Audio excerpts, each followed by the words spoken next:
अस्सलामुअलैकुम नाज़रीन, आप देख रहे हैं PC वर्ल्ड न्यूज़। मैं हूँ रिज़ा सिंधु। चेयरमैन पाकिस्तान उलमा काउंसिल, नुमाइंदा खुसूसी बैनुल मज़ाहिब हम आहंगी और मशरिक़ वस्ता हाफिज़ मोहम्मद ताहिर महमूद अशरफी की ज़िला काउंसिल फैसलाबाद में सालाना पैगाम सीरत रहमतुल आलमीन कॉन्फ्रेंस में शिरकत।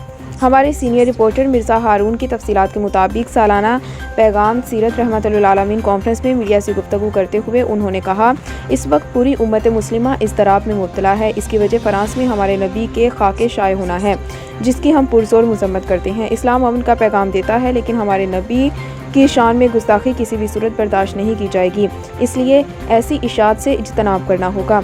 इस मौके पर अब्दुल्ला गुरमानी, अल्लामा ताहिर हसन, हक नवाज कादरी, मौलाना मोहम्मद रफीक ने भी अपने ख्यालात का इजहार किया। इसीलिए मैं आज ये अपील भी करना चाहता हूँ कि हम इज्तिमाआत करें, हम मुज़ाहरे करें, हम एहतजाज करें, वो हमारा पुरअमन एहतजाज होना चाहिए। हमारे किरदार से लोग ये कहें कि ये मोहम्मद रसूलुल्लाह सल्लल्लाहु अलैहि वसल्लम के मानने वाले हैं। हम अपनी जिंदगियों में सुन्नत